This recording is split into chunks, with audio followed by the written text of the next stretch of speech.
ओम चंद्रमा मनसो जातक चक्षुः सूर्य अजायतः श्रोत्रास्वायुश्च प्राणश्च मुखादग्निराजायत गंगावेः प्रजाननं मे ऐश्वर्यसवेरगं श्रवगणगं सस्तये आत्मसानि प्रजासनि पशुसनि लोकसन् अभयसनि अग्निं प्रजां बहुलां मे करोतन्नं पयोरेतु अस्मासु दत्ता अधर धर मुरली बजैया की आरती कृष्ण कन्हैया की। अधर धर मुरली बजैया की आरती कृष्ण कन्हैया की। अधर धर मुरली बजैया की आरती कृष्ण कन्हैया की। अधर धर मुरली बजैया की आरती कृष्ण कन्हैया की। नाथ मथुरा में जन्म लियो नंद घर मंगलाचार कियो। नाथ मथुरा में जन्म लियो नंद घर मंगलाचरण कियो। यशोदा गोद खेलैया की आरती कृष्ण कन्हैया की। अधर धर मुरली बजैया की आरती कृष्ण कन्हैया की। कृष्ण ने कंसासुर मार्यो श्याम ने भूमि भार टारो। कृष्ण ने कंसासुर मार्यो श्याम ने भूमि भार टारो।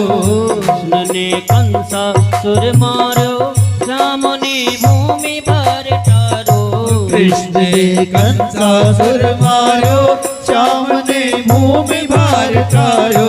कालिया नाग नथैया की आरती कृष्ण कन्हैया की। अधर धर मुरली बजैया की आरती कृष्ण कन्हैया की। कृष्ण अर्जुन के प्यारे श्याम भक्तों के रखवारे। कृष्ण अर्जुन के प्यारे श्याम भक्तों के रखवाले। कृष्ण अर्जुन के प्यारे श्याम भक्तों के रखवारे। कृष्ण अर्जुन के हैं प्यारे श्याम भक्तों के रखवाले। यमुना तट रास रचैया की आरती कृष्ण कन्हैया की। अधर धर मुरली बजैया की आरती कृष्ण कन्हैया की। कृष्ण तुम यशोदा के छैया श्याम बलदाऊ के भैया। कृष्ण तुम यशोदा के छैया श्याम बलदाऊ के भैया। कृष्ण तुम यशोदा के छैया श्याम बलदाऊ के भैया। कृष्ण तुम यशोदा के छैया श्याम बलदाऊ के भैया। मोहन बन गाय चरैया की आरती कृष्ण कन्हैया की। अधर धर मुरली बजैया की आरती कृष्ण कन्हैया की। आरती गावे कृष्णानंद मन में होता अति आनंद। आरती गाते कृष्णानंद मन में होता अति आनंद। आरती गावे कृष्णानंद मन में होता अति आनंद। आरती गावे कृष्णानंद मन में होता अति आनंद। विनय है विनय है विनय है लाज रखैया की आरती कृष्ण कन्हैया की। अधर धर मुरली बजैया की आरती कृष्ण कन्हैया की। अधर धर मुरली बजैया की आरती कृष्ण कन्हैया की। अधर धर मुरली बजैया की आरती कृष्ण कन्हैया की। कर्पूर गौरम करुणावतारम संसार सारम भुजगेन्द्रहारम। सदा वसन्तं हृदयारविन्दे भवं भवानी सहितं नमामि। त्वमेव माता च पिता त्वमेव त्वमेव बन्धो च सखा त्वमेव। त्वमेव विद्या द्रविडं त्वमेव त्वमेव सर्वं मम देवदेव। त्वमेव सर्वं मम देवदेव त्वमेव सर्वं मम देवदेव। जले शीतले कर्णं पुष्प्यते देवार्तिवन्दनम् आयुष आरोग्ये आत्मनिवेदनम् हस्तवक्षालनम् आरार्तिज्यं गृहणम् शीतले त्वं जगन्माता शीतले त्वं नमः सिद्धिबुद्धिसहिताय मङ्गलमूर्तये श्रीमन्महागणाधिपतये नमः विघ्नाघान्तनिवारणे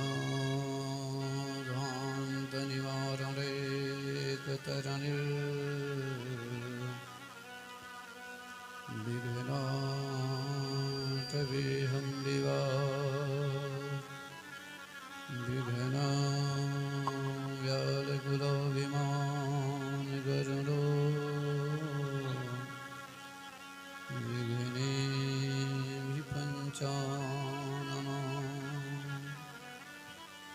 विघ्नो तुङ्गगिरिप्रभेदनपविर् विघ्नाम्बुधिर्वाजो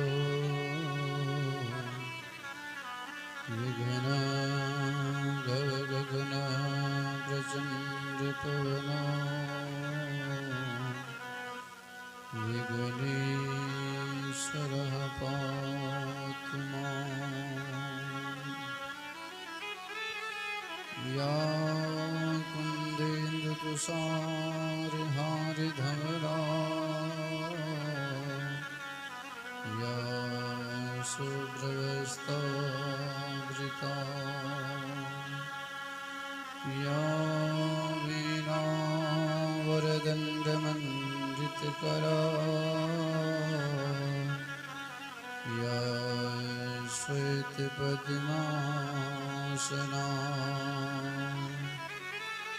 या ब्रह्माच्युतशङ्कर प्रभृतिभिर् देवै सदा वन्दिता सा मां पातु सरस्वती भगवती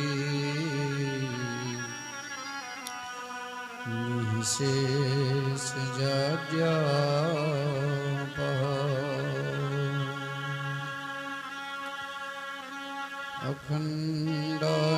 अखण्डानन्दबोधाय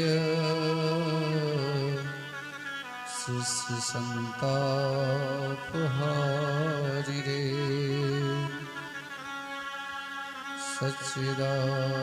सच्चिदानन्दरूपाय तस्मै श्रीगुरवे नमः। माता रामो मत्पिता रामचन्द्रः स्वामी रामो मत्सखा रामचन्द्रः सर्वस्वं मे रामचन्द्रो दयालुः नान्यं जाने नैव जाने न जाने।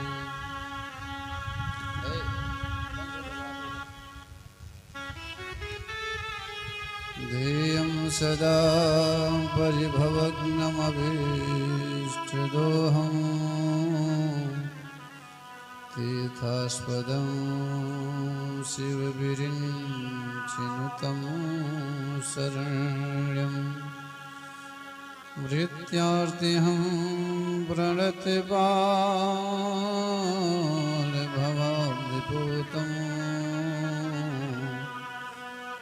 वन्दे महापुरुषते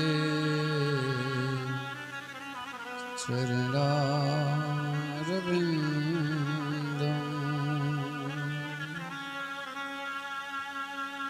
वंशे विभूषितकरा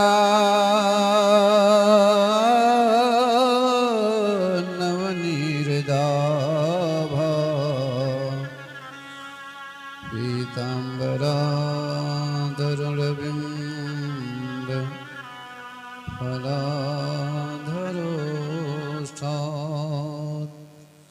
पूर्णेन्दु सुंदर मुखान्तरविन्द्र नेत्रात्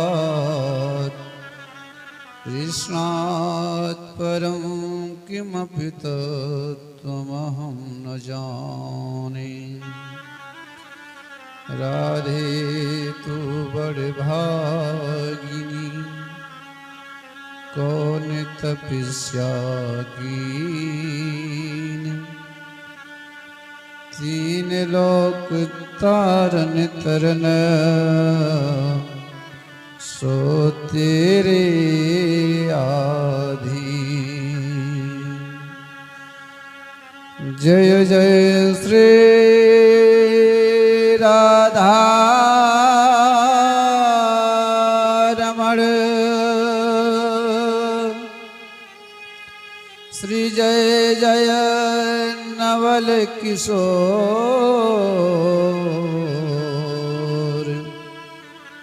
जय गोपी चित चोर प्रभो श्री जय जय माखन चोर। बोलो भागवत भगवान की परम मंगलमय परात्पर अखिलेश्वर अकारण करुणा वर्ण वाले भक्त वांछा कल्पतरु श्री तड़ित विनंदित पीतांबर धारी श्री बाल कृष्णलाल की वांगमयी प्रतिमूर्ति श्रीमद् भागवत महापुराण मेरे प्यारे श्रोता जनों भगवत अनुरागी जनों, जब जन्म जन्मांतों का कल्प कल्पांतों का पुण्य पुंज एकत्रित होता है तब हम सबको ऐसा शुभ अवसर प्राप्त होता है कि गोविंद के मंगलमयी कथा का रस आस्वादन कर पावें, क्योंकि जन्म जन्म के पुण्य जब होते हैं एक संग ताहि मलिनता धोई के फिर भावे सत्संग। इसलिए गोविंद की जहाँ पर कथा हो सत्संग हो समय निकाल कर पहुँचना चाहिए, क्योंकि संत जन कहते हैं कि मन पछतई हो अवसर बीते, मन पछतई हो अवसर बीते, मन पछतई हो अवसर बीते। साहस बदन दस बदन आद नृप बचे न काल बलीते। हम करी घर बार संवार्यो अंत चले उठरीते। मन पछतई हो अवसर बीते। समय व्यतीत हो जाने पर फिर पछताने से कुछ नहीं होगा। मानस में गोस्वामी बाबा कहते हैं काबर खा जब कृषि सुखाने, उस समय बीते पुण्य का पछताने। खेत में लगी हुई फसल जब पानी के बिना सूख जाए उसके बाद चाहे जितना वर्षा हो फिर उस फसल को लाभ नहीं मिलने वाला। और इधर जब अच्छे समय सत्संग वाले समय व्यतीत हो जाए फिर पछताने से कुछ नहीं होगा। इसलिए व्यक्ति को विवेक पूर्वक अपने आप को सतर्क करना चाहिए और सत्संग में पहुंचने का प्रयास करना चाहिए। चलिए सर्वप्रथम अपने मन और वाणी को पवित्र करने के लिए 2 बार प्रभु के नाम का संकीर्तन तदोपरांत गोविंद की मंगलमयी कथा का रसास्वादन किया जाएगा। बोलो भागवत भगवान की, राघवेंद्र सरकार की जय हो। Hello hello hello hello hello Radhe.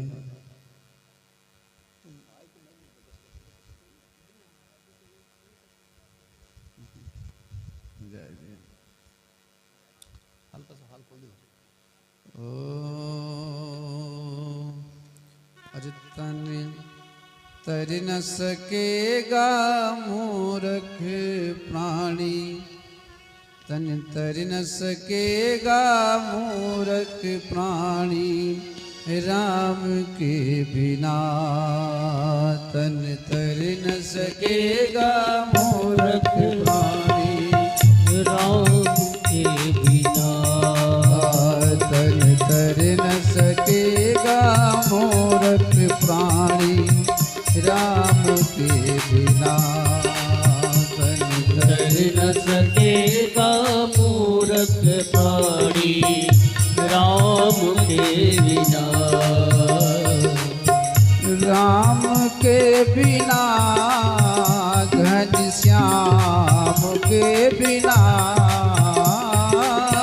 Ram के बिना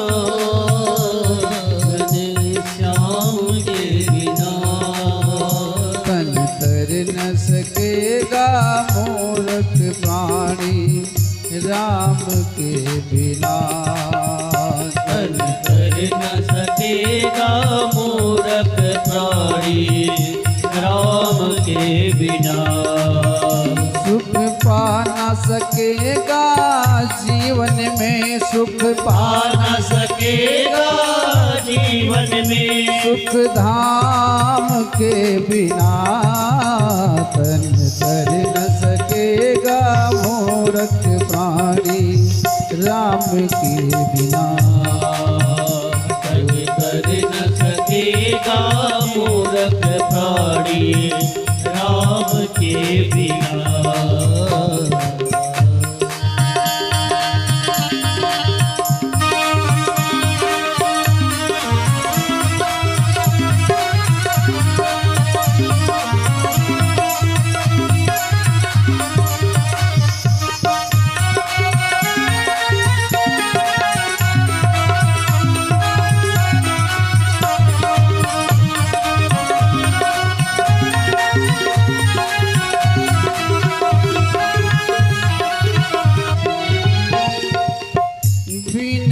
पानी के नाव चले ना, बिन पानी के नाव चले ना, नदी बिन दीप जले, नदी बिन दीप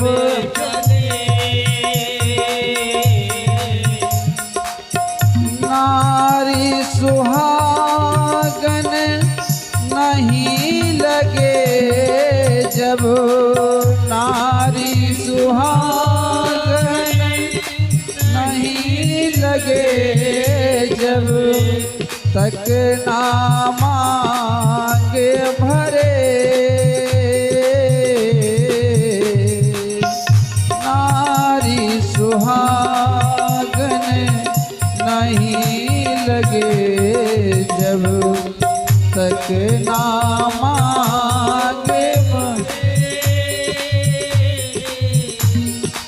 नीले कंठ कोई हो ना सका है, नीले कंठ कोई हो ना सका है, विष पान के बिना तन तर न सकेगा मूर्ख प्राणी, राम के बिना तन कर न सकेगा मूरत प्राणी राम के बिना। सुख पा न सकेगा जीवन में सुख पा न सकेगा जीवन में सुख धाम के बिना तन कर न सकेगा मूरत प्राणी राम के बिना। तन कर न सकेगा मूरत प्राणी राम के बिना। राजा रामचंद्र भगवान की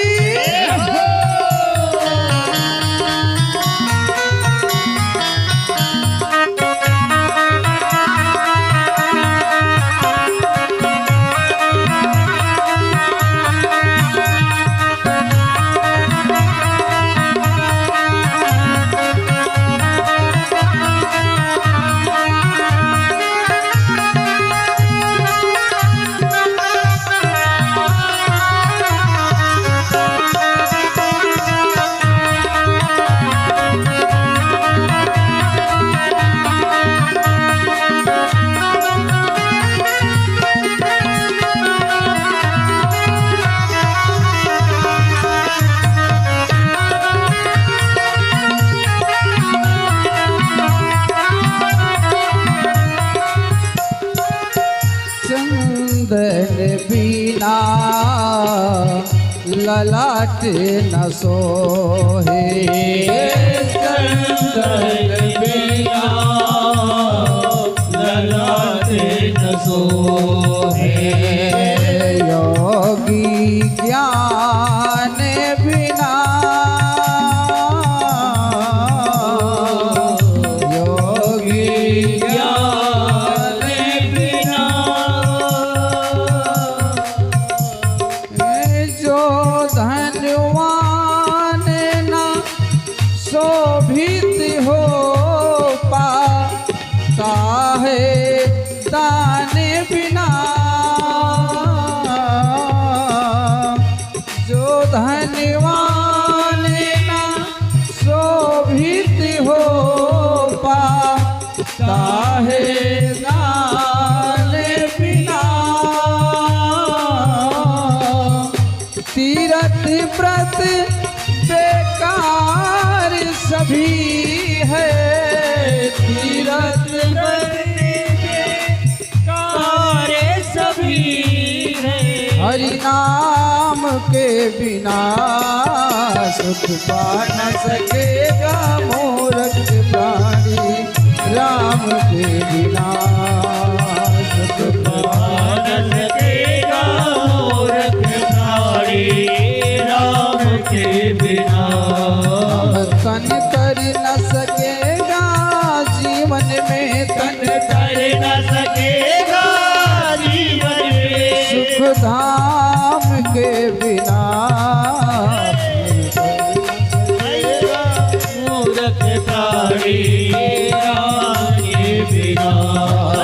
तन कर न सकेगा मूरख प्राणी राम के बिना। तन कर न सकेगा मूरख प्राणी राम के बिना। राम के बिना प्यारे घनी श्याम के बिना राम के बिना श्याम के बिना। तन कर न सकेगा मूरख प्राणी राम के बिना। तन कर न सकेगा मूरख प्राणी राम के बिना।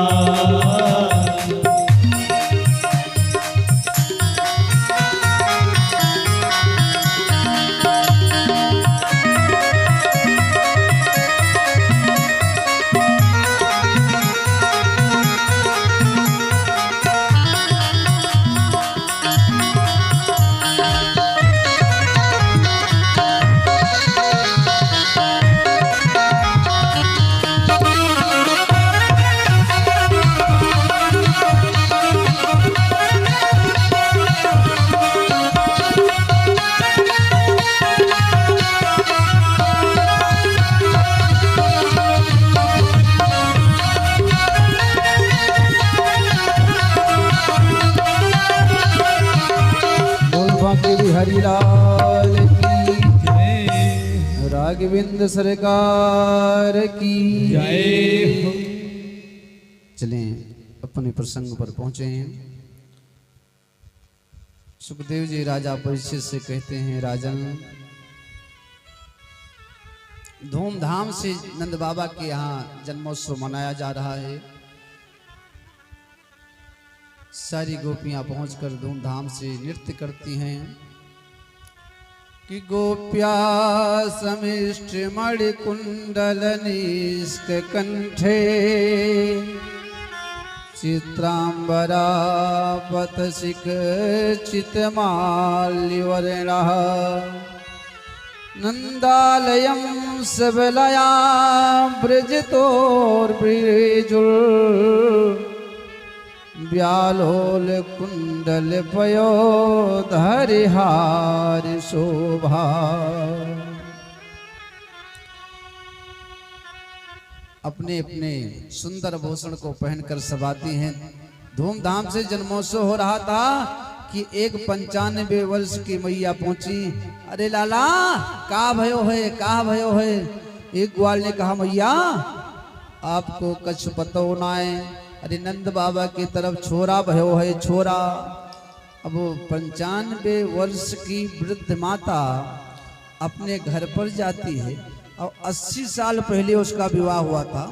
उस साड़ी के जोड़े को निकालती है और पहनती है, फिर अपना श्रृंगार करती है।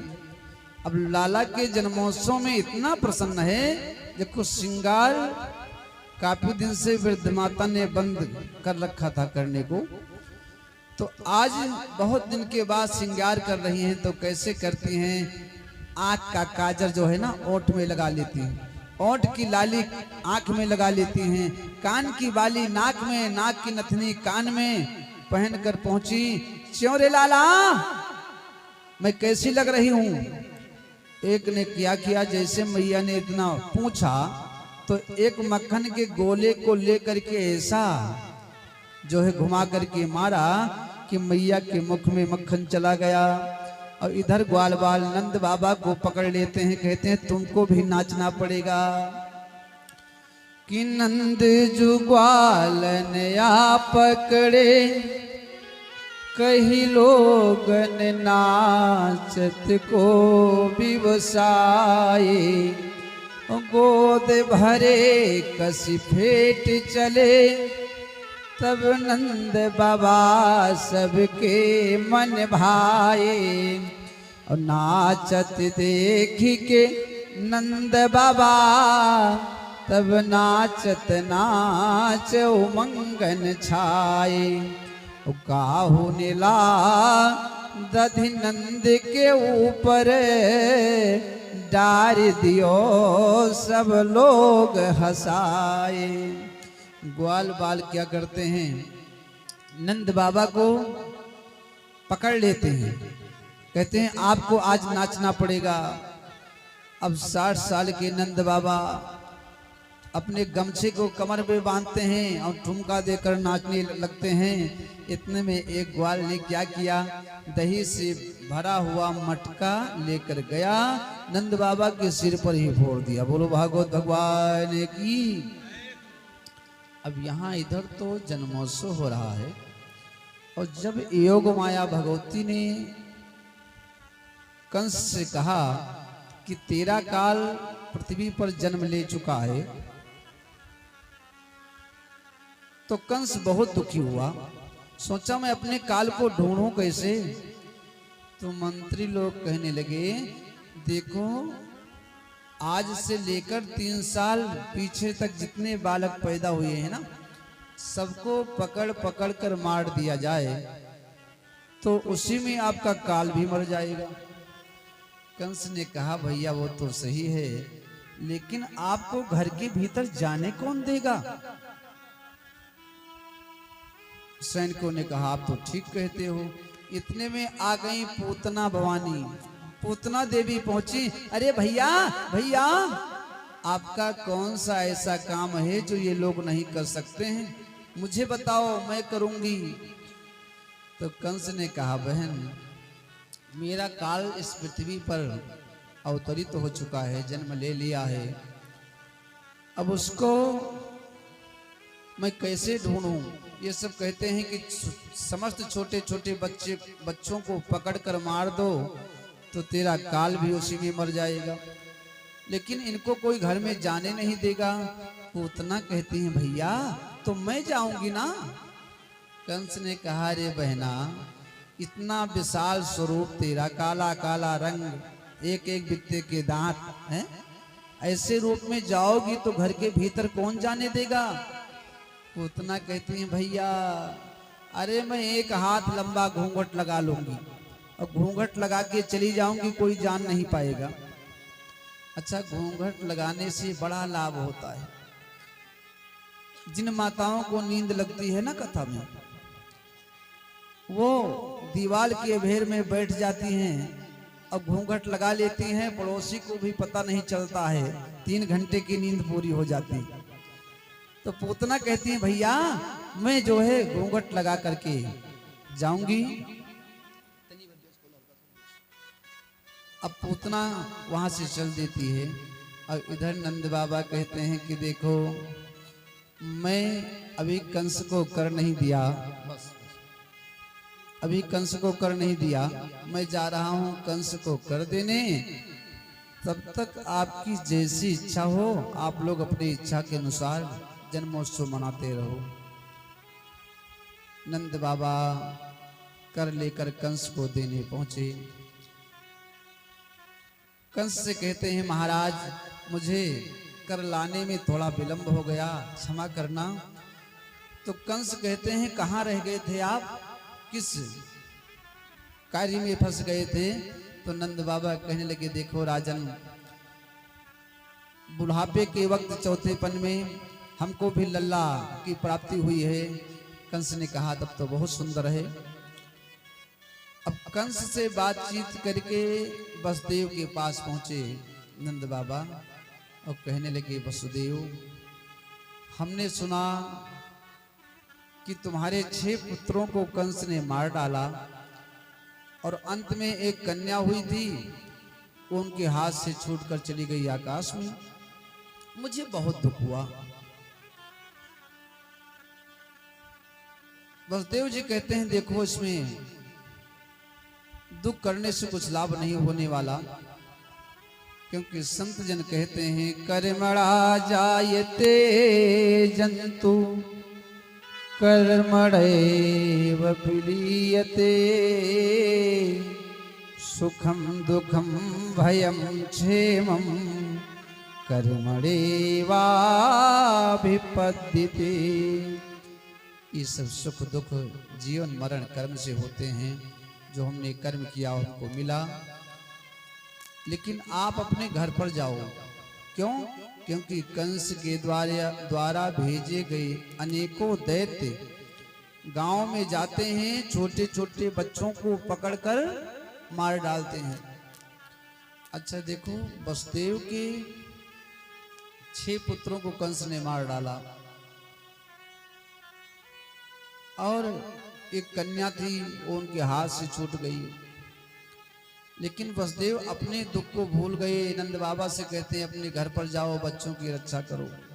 इसका मतलब ये हुआ कि सच्चा मित्र वही होता है जो अपने दुख को भुलाकर अपने मित्र की मदद करे। मानस में गोस्वामी बाबा कहते हैं कि निज दुख गिरे सम रज कर माना, निज दुख रज कर माना, मित्र ही दुख रज मेरे समाना, मित्र ही दुख रज मेरे समाना, मित्र ही दुख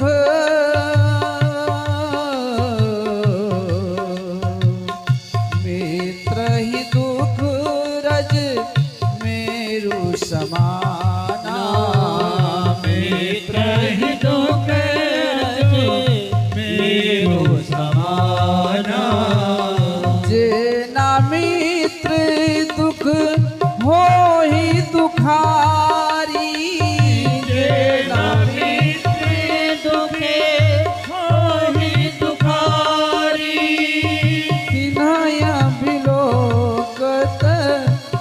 पातक भारी। नहीं बिलो कटे पातक भारी।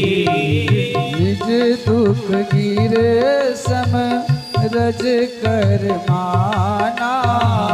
निज दुख समय रज कर जाना। त्रहि दुख रज मेरु समाना। त्रहि दुख रज मेरु समाना। निज दुख गिर सम, गिर माने पहाड़। अपना दुख पहाड़ के समान हो तो उसको रज के समान मानना चाहिए। रज माने धूल। और मित्र ही दुख रज मेरु समाना। मित्र का दुख धूल के समान हो तो उसको पहाड़ के समान मानकर मित्र की मदद करनी चाहिए। वही सच्चा मित्र होता है।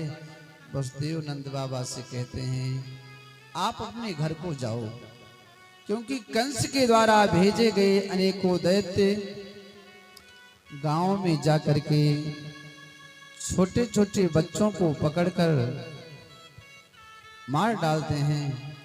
अब नंद बाबा वहां से चल दिए और यहाँ जन्मोत्सव हो रहा था। पूतना पहुंच गई। एक ने कहा रे भैया, इतनी लंबी चौड़ी, इतना विकराल स्वरूप, ये कौन है? दूसरे ग्वाल ने कहा मेरी नंद रानी जो है ना, मैया यशोदा, उनकी जो सहेली है ना, वो ऐसी ही होती है उनकी सहेली, रास्ता दे दो। सब लोगों ने रास्ता दे दिया। जिस पलने में हमारे कन्हैया विश्राम कर रहे थे, उसी पलने के पास पूतना पहुंची।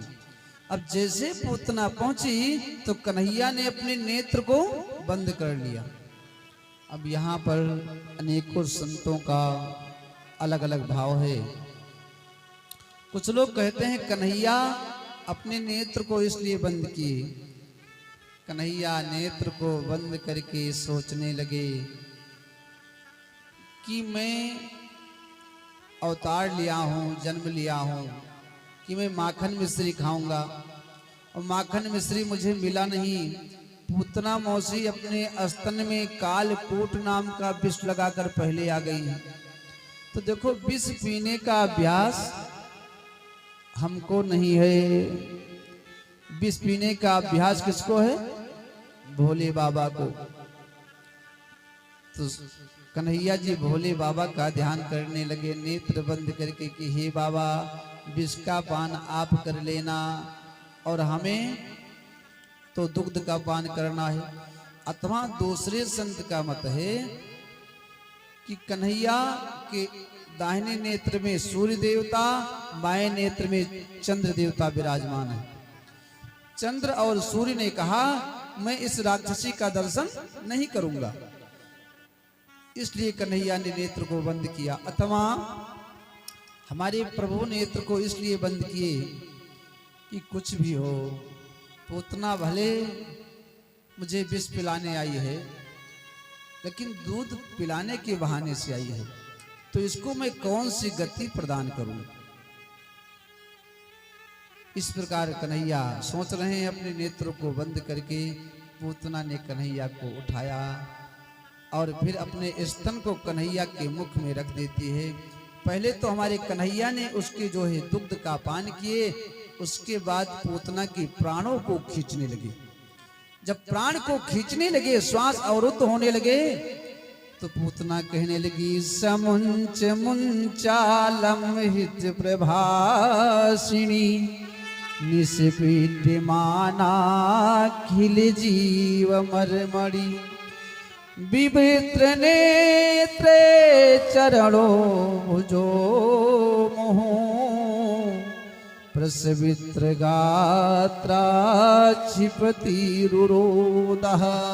पूतना कहती है अरे भैया, अरे लल्ला, मुझे छोड़ दे, मेरे प्राण निकल रहे हैं, मैं मर जाऊंगी। कन्हैया कहते हैं मौसी, मैंने जिसको पकड़ लिया जीवन में उसको छोड़ा नहीं। या तो मैं पकड़ता नहीं हूं और पकड़ लेता हूं तो फिर मैं छोड़ने वाला नहीं। अब जब पूतना का प्राण निकला और पूतना गिरी तो 6 कोस में जितने वृक्ष थे, कितने कोस में? 6 कोस, यानी 18 किलोमीटर में जितने भी वृक्ष थे सब धराशायी हो गए। बोलो भागवत भगवान की जय हो। अब वृक्षों की गिरने की आवाज को जब सब लोग सुने तो सब दौड़ पड़े। तो वहां जाकर देखते हैं कि हमारे कन्हैया पूतना के सीने पर बैठे हुए हैं, एक स्तन पर अपने हाथ को रखे हुए हैं, दूसरे स्तन का पान कर रहे हैं। पूर्णमासी पुरोहितानी जा करके कन्हैया को अपने गोदी में उठाती है और यशोदा से कहती है, मैया तुमने ये क्या किया? नेक से छोरा को तुमने इस राक्षसी के हाथ में दे दिया। यशोदा मैया कहती हैं, देखो मुझे ये थोड़ी पता था कि ये राक्षसी है, नहीं मैं अपने घर पर इसको आने ही नहीं देती। अब पूर्णमासी पुरोहितानी कन्हैया को लेकर जाती हैं, पंचगव्य में स्नान कराती हैं। पंचगव्य जानते हैं? जानते हैं भैया? पंचगव्य जानते हैं? अशोक जी जानते हैं? जानते हैं क्या है? मधु नहीं होता है, ध्यान रखिए। पंचगव्य का मतलब होता है गाय का 5 चीज, गाय का दूध, गाय का दही, गाय का घी, गाय का मूत्र, गाय का गोबर, ये 5 चीज मिलाओ तो पंचगव्य होता है। और पंचगव्य प्राशन करने का मंत्र भी है, यस्त्वस्त गते पापम द्रेहे तिष्ठत माम के प्राशनात् पंचगव्यस्य देहात्यग निर्वेदनम, कि हे गौ माता मैं आपके पंचगव्य का पान कर रहा हूँ, आप मुझे निष्पापित बना दो, मेरे पाप को नष्ट कर दो। तो उस पंचगव्य के द्वारा पूर्णमासी पुरोहितानी ने कन्हैया को नहलाया, फिर गाय के पूंछ को पकड़ करके नजर उतारती हैं कि इंद्रियाणाम ऋषिकेशः प्राणन् नारायणोऽवतु श्वेत दीपपतिस्थितं मनोयोगेश्वरोऽवतु। कहती हैं मेरे लल्ला के इंद्रियों की रक्षा भगवान ऋषिकेश करें, प्राण की रक्षा भगवान नारायण करें, और मेरे लल्ला के चित्त की रक्षा श्वेत दीप के पति करें, और लल्ला के मन की रक्षा भगवान योगेश्वर करें। इस प्रकार से पूर्णमासी पुरोहितानी गाय के पूंछ को पकड़कर कन्हैया को गोदी में लेकर के नजर उतार रही हैं। तो कन्हैया कहते हैं, देखो नजर उतारती हैं वो भी मेरे नाम से। अच्छा राम जी बड़े हैं कि राम जी का नाम है? राम जी, राम जी का नाम कैसे बड़ा है? क्योंकि जब हनुमान जी को जाना हुआ लंका तो राम जी के नाम का स्मरण करके सीधे लंका पहुंच गए, समुद्र को लांघ गए। लेकिन राम जी को स्वयं जाना हुआ तो पुल बंधाना पड़ा। इसलिए मानस में गोस्वामी बाबा कहते हैं, कहूँ कहाँ लगी नाम बड़ाई, कहूँ कहाँ लगी नाम बड़ाई, राम न सकहि नाम गुण गाई, राम न सकहि नाम गुण गाई, राम न सकहि नाम गुण गाई, नाम न सकहि नाम गुण गाई, नाम न सकहि नाम गुण गाई, कहूँ कहाँ लगी नाम बड़ाई, राम न सकहि नाम गुण गाई। राम न सकहि नाम गुण गाई। राम जी भी अपने नाम का गुणगान नहीं कर सकते हैं। तो इधर कन्हैया की नजर को पूर्णमासी पूर्वतानी ने उतारा। तब तक नंद बाबा पहुंच गए। ग्वाल बाल कहने लगे, अरे बाबा बहुत बड़ी राक्षसी आ गई थी, वो तो भगवान की कृपा थी कि कन्हैया सही सलामत हैं। अब नंद बाबा ने पूतना के शरीर को ग्वाल बालों के द्वारा कटवाया। हाथ पांव सब काट कर एकत्रित किया गया। लकड़ी को काट कर उसके ऊपर गांजा गया। फिर आग लगाई गई। और जब आग लगाई गई, सुखदेव जी राजा परीक्षित से कहते हैं, राजन तब पूतना के शरीर से सुगंधी निकलने लगी। तो राजा परीक्षित कहते हैं सुखदेव जी से कि भगवान ये बताइए गुरुदेव कि पूतना बच्चों को मारने वाली थी, इतना बड़ी राक्षसी, और उसके शरीर से सुगंधी निकलने लगी, ये मेरे समझ में नहीं आया।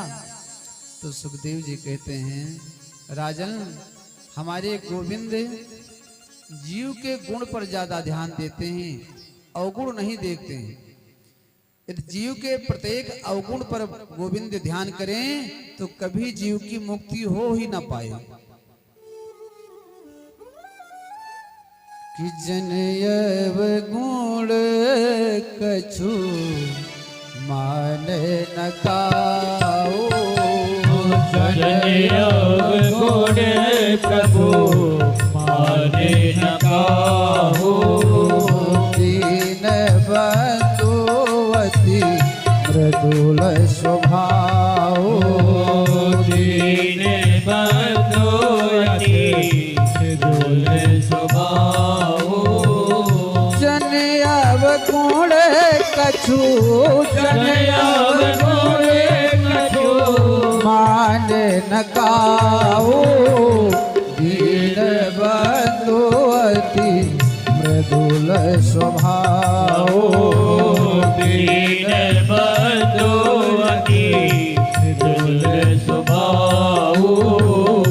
दीन बंधुवती मृदुल स्वभाव, मृदुल स्वभाव, मृदुल स्वभाव। हमारे गोविंद जीव के अवगुण पर ध्यान नहीं देते हो तो केवल गुण देखते हैं। और सुखदेव जी कहते हैं, देखो अहो वकीयम स्तन कालकूटम जिघांसया पाय यदाब्दसादि लेभे गतिम धात्रिचिताम ततोन्यम कम वा दयालुम शरणं ब्रजेम। हमारे गोविंद जो गति माता यशोदा माता देवकी को बाद में मिलेगी ना, वो गति हमारे प्रभु आज पूतना को पहले प्रदान कर दिए। कितना उदार हैं। अच्छा देखो, जो पूतना थी पिछले जन्म में राजा बलि की पुत्री थी। इसका नाम था रत्नमाला। क्या नाम था? रत्नमाला। जिस समय भगवान वामन के रूप में पहुंचे राजा बलि के घर, तो राजा बलि की पुत्री रत्नमाला ने जैसे भगवान वामन को देखा तो सोचने लगी, यदि ये मेरा लल्ला होता या मुझे मौका मिल जाता तो मैं इसको अपना दुग्ध का पान कराती। लेकिन जब दो पांव में हमारे प्रभु ने जो है राजा बलि के समस्त संपत्ति को नाप लिया, अतल वितल सुतल तलातल महातल रसातल और पाताल, ऊपर का भू भुः स्वाहा महा जन तप और सत्य, तीन लोग 14 भुवन को जब नाप लिया और फिर तीसरे पांव में राजा बलि को भी नाप लिया, तब ये सब देखकर रत्नमाला ने कहा, मैं तो सोच रही थी कि ये मुझे मिलता तो मैं इसको दुग्ध पिलाती, लेकिन दुग्ध की बात जाने दो, मुझे मिल जाता मौका तो मैं इसको विष पिला देती। तो भगवान ने कहा देखो मैं तेरी दोनों इच्छा पूरी करूंगा। वही रत्नमाला आगे चल करके पूतना हुई तो आज विष और दुग्ध दोनों पिलाने का मौका प्राप्त हुआ। हमारे कन्हैया ने उसका उद्धार कर दिया। बोलो भागवत भगवान की जय, राघवेंद्र सरकार की जय। अब 6 महीने के कन्हैया हुए तो एक सटकासुर नाम का राक्षस आया। हमारे गोविंद ने उसका उद्धार कर दिया।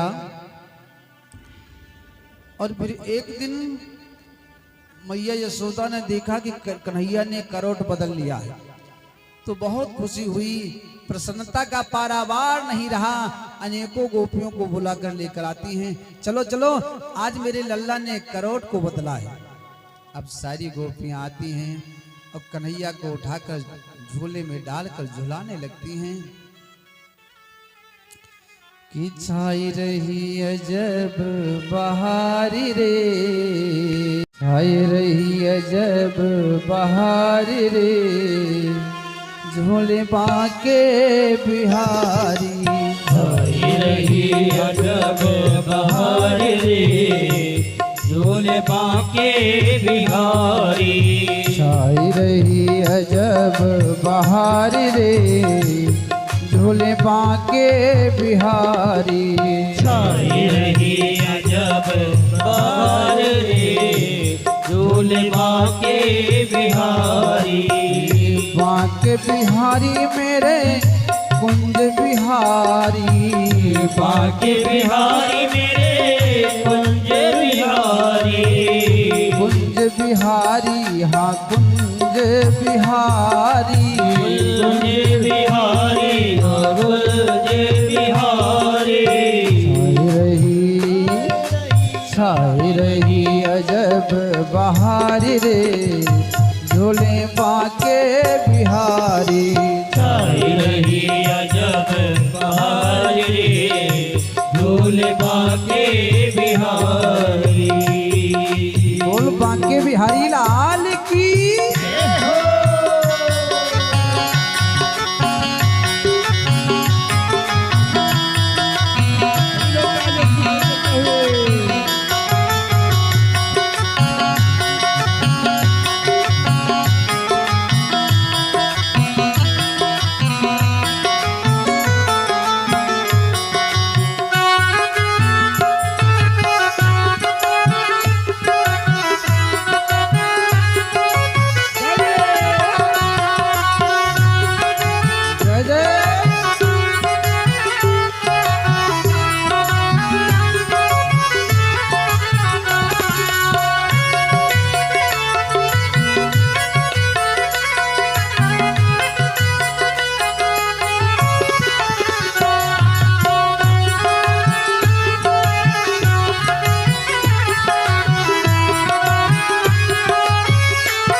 सुघर ही डोला, सोनी को है सुघर डोला, साज सजो सुंदर अनमोला, साज सजो सुंदर अनमोला, सोने को है सुघर ही डोला, सोने को है सुघर डोला, साज सजो सुंदर अनमोला, साज सजो सुंदर अनमोला, सुंदर अनमोला, सुंदर अनमोला, अनमोला अनमोला, साज सजो सुंदर अनमोला, साज सजो सुंदर अनमोला, झूला झूलावे ब्रज नारी रे, झूले बाके बिहारी, झूला झूलावे ब्रज नारी रे, झूले बाके बिहारी। छाई रही अजब बहार रे झूले बाके बिहारी। छाई रही अजब बहार रे झूले बाके बिहारी। और राधा रानी सरकार की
को चुरावे बाकी झांकी। चित को चुरावे बाकी झांकी। सूरत मूरत अजब अदासी। सूरत मूरत अजब अदासी। चित को चुरावे बाकी झांकी। चित को चुरावे बाकी झांकी। सूरत मूरत अजब अदासी। सूरत मूरत अजब अदासी। अजब अदासी हाँ अजब अदासी। अजब अदासी अजब अदासी। चित को चुरावे बाकी झांकी। चित को चुरावे बाकी झांकी। सूरत मूरत अजब अदासी। सूरत मूरत अजब अदासी। पड़े रही अदर फुहार रे झूले बाके बिहारी। पड़ रही अदर फुहार रे झूले बाके बिहारी। छाई रही अजब बहार रे झूले बाके बिहारी। छाई रही अजब बहार रे झूले बाके बिहारी। बोल बाके बिहारी भगवान की।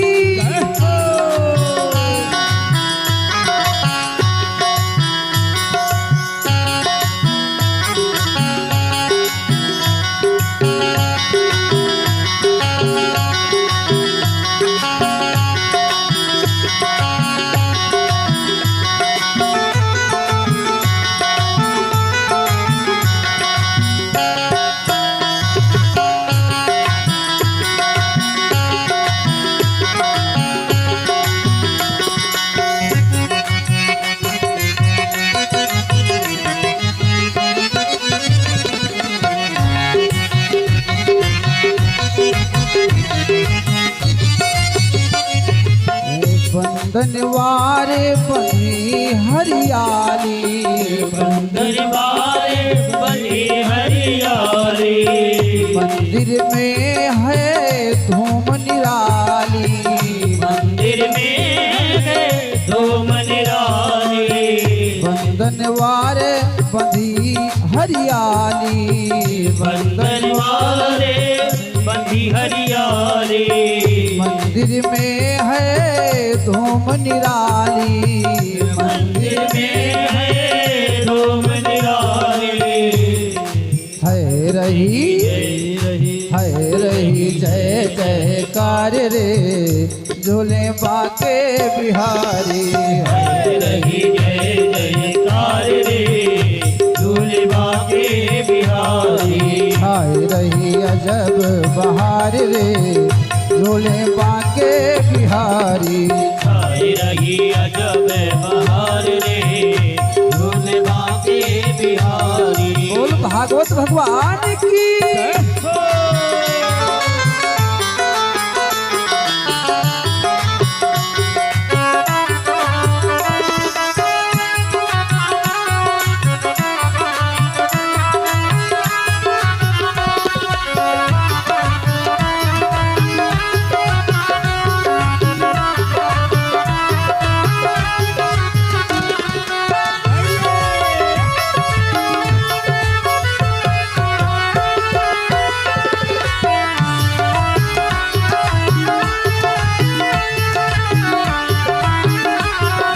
बिहारी।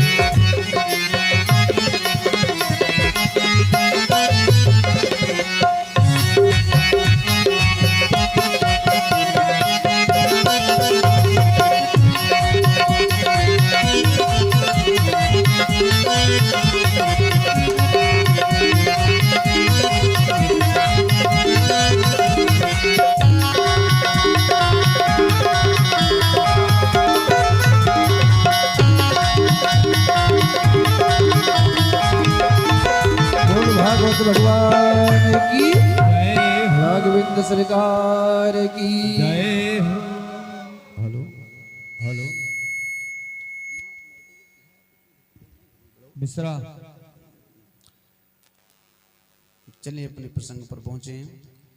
धूमधाम से आज सारी गोपियां कन्हैया को पालने में झूला रही हैं। धीरे धीरे समय व्यतीत हुआ। 1 वर्ष के हमारे कन्हैया हुए तो वहां पर एक तृणावर्त नाम का दैत्य पहुंचा। तृणावर्त जानते हैं? गर्मी के महीने में जो बौंडल उड़ता है ना, धूल के साथ में तमाम पत्तियां गोल गोल ऐसे नाचती रहती हैं, उसे कहते हैं तृणावर्त। तृणावर्त नाम का राक्षस पहुंचा, कन्हैया को लेकर चला गया आकाश में। हमारे कन्हैया ने एक मुष्टिका का प्रहार किया, सो तृणावर्त का गोविंदाय नमो नमः। अच्छा देखो, जब जब मेरे प्रभु का अवतार होता है ना, तो हमारे भोले बाबा दर्शन करने के लिए जरूर जाते हैं। तो भोले बाबा ने सोचा कि कन्हैया अवतार लिए मैंने दर्शन नहीं किया, मुझे दर्शन करना चाहिए। अब दर्शन के लिए बहुत लालायित हुए। अब आज चल ही दिए कि चल रहा हूं दर्शन करने। नंद बाबा के घर पहुंचे, दरवाजे को पीटते हैं। हेलो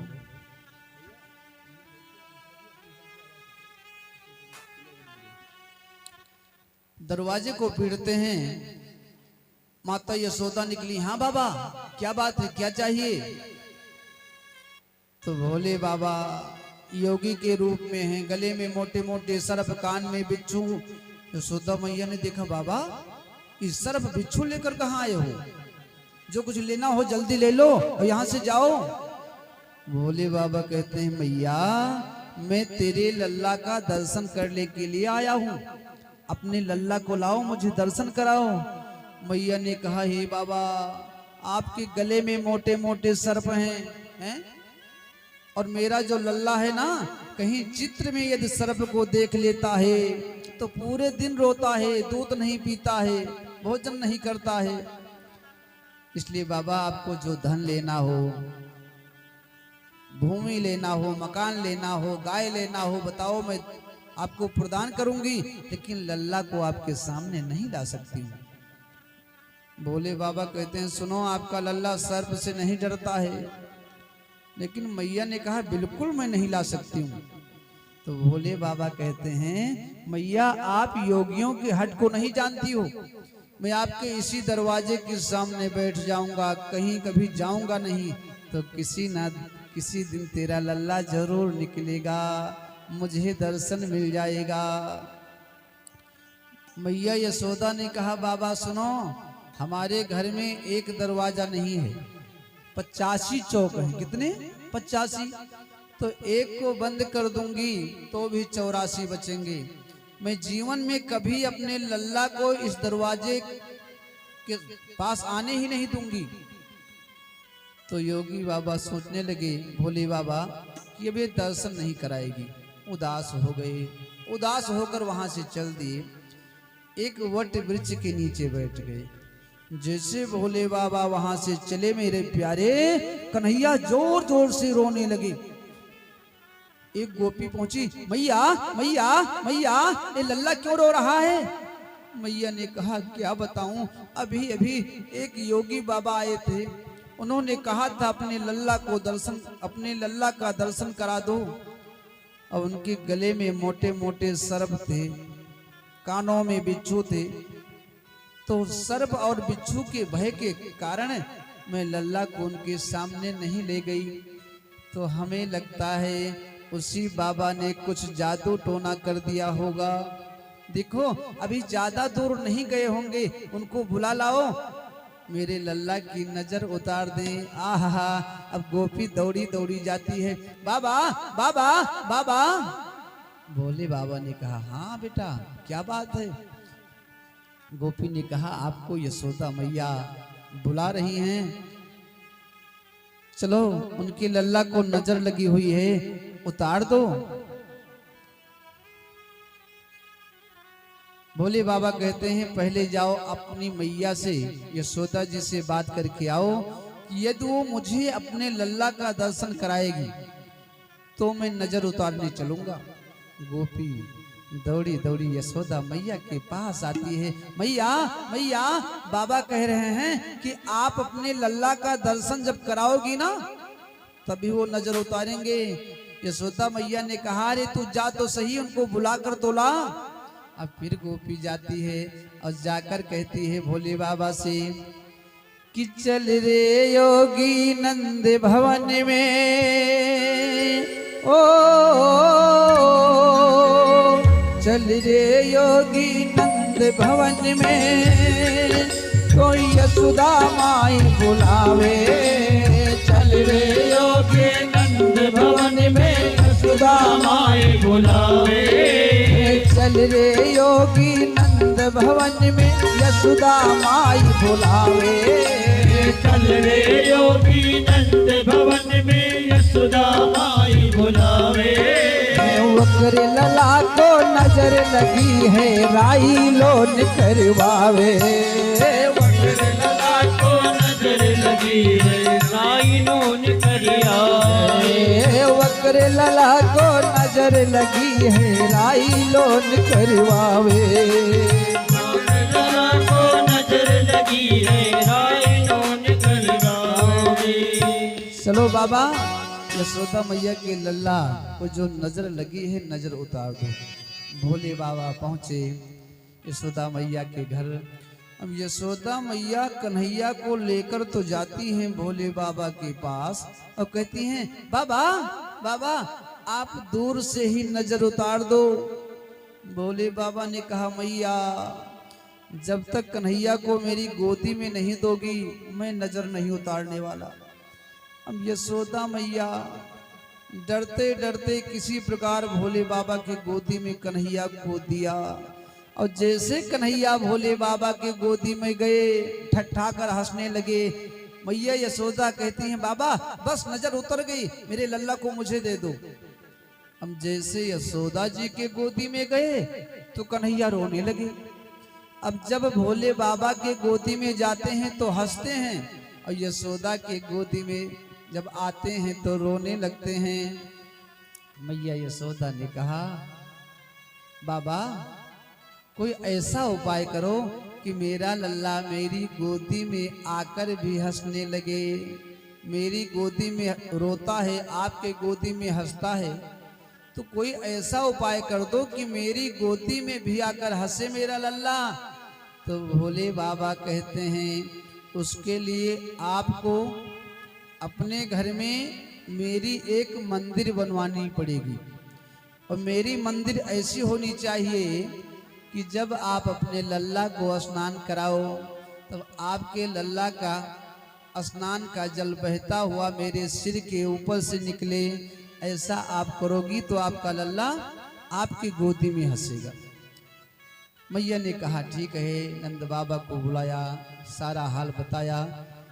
नंद बाबा ने कारीगर को बुलाया, सुंदर मंदिर बनवाया और फिर नंद यशोदा दोनों कहते हैं कि हरे योगी नंद भवन में ब्रज में बासो कीजय। हरे योगी नंद भवन में ब्रज में बासो कीजय। हरे योगी नंद भवन में ब्रज में बासो कीजय। हरे योगी नंद भवन में ब्रज में बासो कीजय। जब जब मेरा लल्ला रोवे तब तब दर्शन दीजिए। जब जब मेरा लल्ला रोवे तब तब दर्शन दीजिए। जब जब मेरा लल्ला रोए तब तब दर्शन दीजिए। जब जब मेरो लल्ला रोवे तब तब दर्शन दीजिए। बाबा आप मेरे इस घर में वास करो और जब जब मेरा लल्ला रोएगा आप दर्शन दे देना तो हंसने लगेगा। तभी से मेरे भोले बाबा का एक नाम हो गया नंदेश्वर। और नंदेश्वर भगवान की जय। अब सुखदेव जी कहते हैं राजन, एक दिन वसुदेव ने सोचा कि मेरे दो दो पुत्र नंद बाबा के घर हैं, किसी का नामकरण नहीं हुआ। तो गर्गाचार्य जैसे कहते हैं गुरुदेव आप नंद बाबा के घर जाओ, मेरे पुत्रों का नामकरण कर दो, लेकिन ये किसी को पता नहीं चलना चाहिए कि कृष्ण हमारे पुत्र हैं। गर्गाचार्य जी ने कहा ठीक है। अब गर्गाचार्य जी चलकर नंद बाबा के घर पहुंचे तो नंद बाबा कहते हैं अरे गुरुदेव आज इधर कहाँ आ गए। तो गर्गाचार्य जी कहते हैं देखो हमारा तो यही काम है, विवाह कराना, गृह निर्माण के लिए मुहूर्त बताना, कुंडली बनाना, बच्चों का नामकरण करना, कथा भागवत करना, यही काम है। तो उसी उद्देश्य के लिए घर से बाहर निकले थे।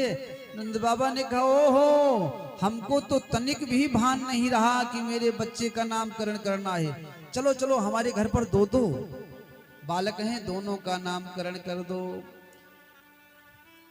गर्गाचार्य जी कहते हैं लेकिन मैं आपके पुत्र का नामकरण नहीं करूंगा। क्यों? क्योंकि आप जब भी कोई उत्सव करते हो ना, कोई भी कार्यक्रम ठानते हो तो छोटा मोटा व्यवस्था नहीं रहता है, बहुत विशाल दिव्य और भव्य करते हो तो उसमें कुछ ना कुछ अपशगुन हो जाता है, कोई ना कोई राक्षस आ ही जाता है, हमने ऐसा सुना है। तब नंद बाबा कहते हैं आप मेरे गौशाला में जाकर बैठो और मैं किसी को नहीं बुलाऊंगा, केवल यशोदा और रोहिणी आकर के अपने अपने पुत्रों का नामकरण कराएगी। गौशाला में जाकर गर्गाचार्य जी बैठते हैं। नंद बाबा ने संदेशा भिजवाया कि ज्योतिषाचार्य जी आए हैं, अपने अपने पुत्रों का नामकरण करा लो। यशोदा ने कहा रोहिणी से कि चलो देखते हैं ये जो आया है ज्योतिषी, ये पक्का ज्योतिषी है या खड़िया पलटन आ गया है कहीं नामकरण करने के लिए। अब अपने अपने पुत्रों की अदली बदली कर लेती है। यशोदा ने और कन्हैया को रोहिणी को दे दिया, बलिराम जी को स्वयं ले लिया। अब जैसे पहुंचे गर्गाचार्य जी के सामने और गर्गाचार्य जी ने जैसे कन्हैया के मस्तक को देखा सो त्राटक समाधि लग गई। अच्छा देखो समाधि दो प्रकार की होती है, एक होती है ध्यान समाधि, दूसरी त्राटक समाधि। तो ध्यान समाधि में नेत्र खुले रहते हैं, त्राटक समाधि में नेत्र खुले रहते हैं, मुख खुले रहते हैं, श्वास बंद हो जाती है। और ध्यान समाधि में मुख बंद, नेत्र बंद और सांस चलती रहती है। अच्छा मानो आपके पास कोई आए बैठे और बैठे तैसे त्राटक समाधि लग जाए, आंख खुल जाए, मुख खुल जाए हैं और सांस बंद हो जाए तो क्या समझोगे? श्री राम हो गया। तो गर्गाचार्य जी का यही हुआ, नेत्र खुल गए, मुख खुल गया, सांस बंद। यशोदा मैया ने कहा ओहो हमें तो लगता है बाबा जी पधार गए। अरे बाबा बाबा आपको पधारना था तो मेरा ही घर मिला था। बाबा कुछ सुने ही ना। यशोदा ने अपने हाथ को बाबा के मुख के सामने ऐसे ऐसे किया, फिर भी गर्गाचार्य जी की समाधि नहीं टूटी। तो यशोदा ने कहा हमें लग रहा है कि बाबा आए थे नामकरण करने, लेकिन इनका राम नाम सत्य हो गया, अब क्या किया जाए।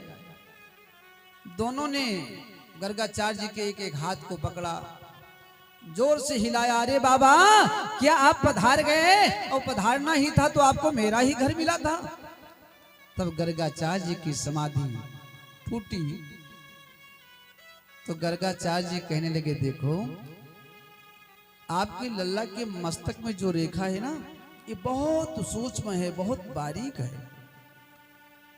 रेखा देखने में गड़बड़ी हो गई तो फलित में भी गड़बड़ी हो जाएगी, वही मैं ध्यान से देख रहा था।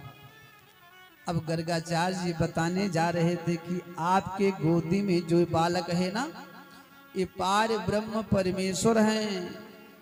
कन्हैया समझ गए कि गुरुदेव भी बता देंगे, तो कन्हैया ने इशारा कर दिया, बाबा मेरी मैया को ये मत बताना कि मैं भगवान हूं, नहीं तो भगवान की कितनी सेवा सब लोग करते हैं, जानते ही हो। अगर घर पे भोजन बना तो मिलेगा, पता चला पड़ोस में पूरे परिवार का निमंत्रण है, तो हमको वही चीनी मिश्री किशमिश से भोग लगेगा, हमारा वही मिलेगा और कुछ नहीं मिलने वाला। तो बाबा मेरी मैया को ये मत बताना कि मैं भगवान हूँ। सो गर्गाचार्य जी सावधान हो गए और कहने लगे, देखो अयम ही रोहिणी पुत्रो रमयन सुहृदय गुणे आख्यास्ते रामयित बलोधिक्यात् बलम विदुः। ये जो आपकी गोदी में बालक है ना, ये आपका नहीं है, ये रोहिणी का बालक है, और ये एक गर्भ से खींचकर दूसरे गर्भ में स्थापित किया गया था, जिससे इसका नाम संकर्षण होगा। अपने बल के द्वारा दूसरों का कल्याण करेगा। भद्र माने कल्याण, तो अपने बल के द्वारा दूसरों का कल्याण करेगा, जिससे इसका नाम बलभद्र होगा।